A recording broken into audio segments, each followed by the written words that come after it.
Après plusieurs avertissements de l'OINTG, au département chargé des transports, du gouvernorat de la ville de Conakry, du ministère de la Justice, entre autres,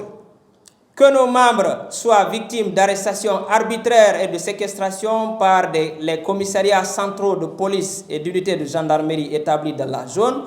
notamment courant 2023 par l'écossaise de Samatran, par des actes de torture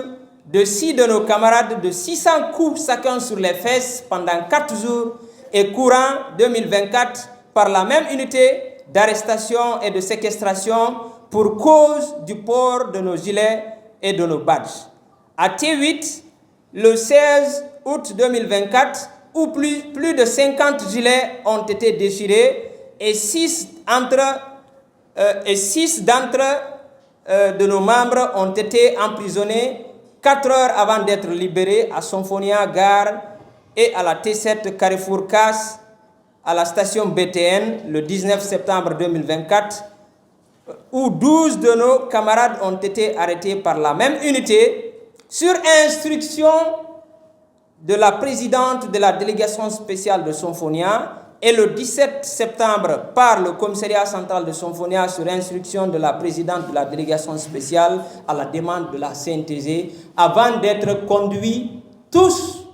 au tribunal de Dixine pendant que nous sommes en train de parler. Déclaration numéro 002 OINTG, barre Fédération professionnelle nationale des transports et de la mécanique générale, barre 2024. Vu le procès verbal de l'Assemblée générale constitutive de l'OINTG, vu les statuts et règlements intérieurs de l'OINTG, vu le Code du travail, notamment les dispositions des articles 322 alinéa 1 et suivants qui prévoient la libre création des centrales syndicales sans autorisation préalable, vu la Convention 87 de l'OIT, notamment son article 4 qui stipule que les organisations de travailleurs et d'employeurs ne sont pas sujettes à dissolution ou à suspension par voie administrative, et son article 7 qui stipule que l'acquisition de la personnalité juridique par les organisations syndicales ne sont pas subordonnées à des conditions de nature à mettre en cause l'application des articles 2, 3 et 4 de la dite convention. Vu le courrier en date du 30 1er mois 2024 et le courrier numéro 002 en date du 5 3e mois 2024 relatif à la déclaration d'existence de la centrale OINTG à l'attention du ministère du Travail et de la Fonction publique, vu le courrier d'existence à l'attention de Madame la gouverneure de la ville de Conakry en date du 22 2e mois 2024 relative à la création de l'OINTG, vu la lettre d'information numéro 001 à l'attention du mouvement syndical, vu le courrier numéro 0125-MT-CAB-2024 en date du 28 mars 2024 de la Direction nationale des transports terrestres portant accusé de réception du courrier de déclaration d'existence de l'OINTG. Vu la déclaration d'existence numéro 001 OINTG-2024 à l'attention du patronat, qui est l'Union nationale des transporteurs routiers de Guinée. Vu les manipulations et violations répétées des droits individuels et collectifs des travailleurs et travailleuses membres de l'OINTG, notamment dans le secteur des transports par la délégation spéciale de Symphonia. Vu les violations gravissimes et répétées de la Convention 87 de l'OIT sur la liberté syndicale et son droit d'exercice légal, du Code du travail et de la charte de la transition par la présidente de la délégation spéciale de Symphonia. Après que l'OINTG, Organisation indépendante nationale des travailleurs de Guinée, a adressé un courrier de demande d'obtention de contrat à la commune urbaine de Symphonia référencié numéro 005-OINTG-Bureau exécutif national secrétariat exécutif national 2024 contre une décharge conformément à la demande de celle-ci et a dressé un procès verbal de constat par voie d'huissier pour toute fin utile du refus de la commune d'en octroyer. Elle apprend avec surprise sur les réseaux sociaux WhatsApp et Facebook de l'existence d'un courrier référencié numéro 009/VC/CL/202 de la commune urbaine de Sonfonia en date du 13 septembre 2024, portant information aux commissariats centraux de police et de brigades de gendarmerie de l'habilitation de ce qu'elle appelle syndicat des transporteurs du recouvrement des taxes de stationnement dans la commune urbaine de Sonfonia, demandant ainsi donc expressement aux autorités civiles et militaires de porter assistance aux 10 syndicats dans l'application de la fameuse mission. Considérant que le contrôle de légalité des centrales syndicales ne fait pas partie des 14 compétences transférées aux communes et est du domaine exclusif des juridictions chargées du travail, et que les centrales syndicales ne sont pas soumises à des autorisations de constitution et d'exercice en amont et en aval de leur existence. Elle qualifie le dit courrier comme étant le comble du trafic d'influence et caractérisant un abus d'autorité sans précédent dans l'histoire de la gouvernance communale en République de Guinée, et est de nature à troubler l'ordre public par des possibles violents accrochages dans les différentes lignes entre ceux qui vont vouloir imposer la vente forcée des tickets de la CNTG aux travailleurs de l'OINTG dans ses propres lignes de transport. Si toutefois les autorités hiérarchiques de la délégation spéciale de Sonfonia ne prennent pas leurs responsabilités face à ce amateurisme administratif couronnant la complicité avérée entre la délégation spéciale de Sonfonia et la CNTG motivée par la corruption. Elle décline toute responsabilité en cas de trouble à l'ordre public né de cette situation savamment orchestrée par la délégation spéciale de Sonfonia en complicité de mauvaise foi avec la CNTG, impopulaire dans la commune, ne disposant donc d'aucune ligne de transport, nostalgique de monopole existentiel syndical, et cite nommément les autorités de la délégation spéciale de Sonfonia comme responsables en complicité avec la CNTG pour ces éventuels troubles à l'ordre public. Après plusieurs avertissements de l'OINTG, au département chargé des transports, du gouvernorat de la ville de Conakry, du ministère de la Justice, entre autres, que nos membres soient victimes d'arrestations arbitraires et de séquestration par les commissariats centraux de police et d'unités de gendarmerie établis dans la zone, notamment courant 2023 par l'écossaise de Samatran,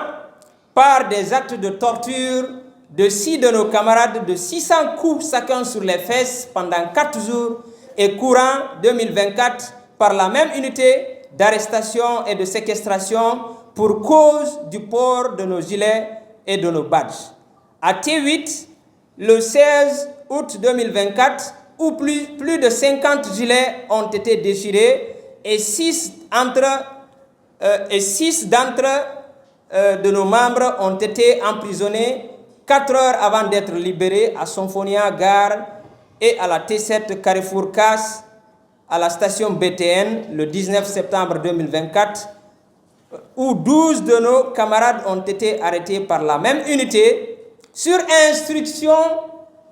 de la présidente de la délégation spéciale de Sonfonia, et le 17 septembre par le commissariat central de Sonfonia sur instruction de la présidente de la délégation spéciale à la demande de la CNTG, avant d'être conduits tous au tribunal de Dixine pendant que nous sommes en train de parler. Nous appelons les autorités publiques et privées, civiles et militaires, de respecter et de faire respecter la Convention 87 de l'OIT et le Code du travail, notamment la liberté syndicale et son droit d'exercice légal. Considérant le processus d'évaluation de la représentativité syndicale en perspective entrepris par le ministère du Travail et de la fonction publique comme étant un outil incitatif à l'implantation des centrales syndicales pour une meilleure représentation syndicale des différents secteurs professionnels publics et privés en vue d'assurer un dialogue social sérieux et inclusif, nous invitons le mouvement syndical guinéen à promouvoir l'esprit démocratique et laïque en son sein pour garantir la liberté de constitution des centrales syndicales conformément aux dispositions légales et réglementaires d'une part, et le droit d'appartenance ou non à une structure syndicale aux travailleurs d'autre part. Nous appelons les travailleurs et travailleuses de Guinée de promouvoir l'union, la fraternité, l'amour, le pardon et la solidarité dans leur espace de travail et de respecter les avis de grève quand il s'agit de la défense de l'intérêt général des travailleurs, tant dans le secteur privé que public. Au patronat de promouvoir un travail décent, la bonne éthique, la déontologie et l'esprit d'entreprise pour la construction d'une société juste, équitable et travailleuse dans le grand bonheur du peuple de Guinée. Aux autorités concernées de tout mettre en œuvre pour retirer la gestion du transport dans les compétences des communes afin de garantir la paix et la stabilité dans les différentes communes du pays, dans le grand bonheur des citoyens et contribuer efficacement par cette voie à la prévention et à la lutte contre la corruption et la création des bandes organisées avec une richesse incontrôlée.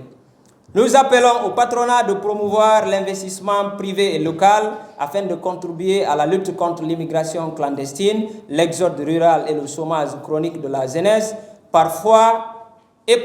des chefs de famille âgés, diplômés de nos universités qui n'ont jamais eu la chance de travailler. Nous invitons la police et la gendarmerie de garder leur posture de neutralité syndicale et républicaine en s'occupant des infractions pénales afin d'éviter de tronquer leur image contre des pots de vin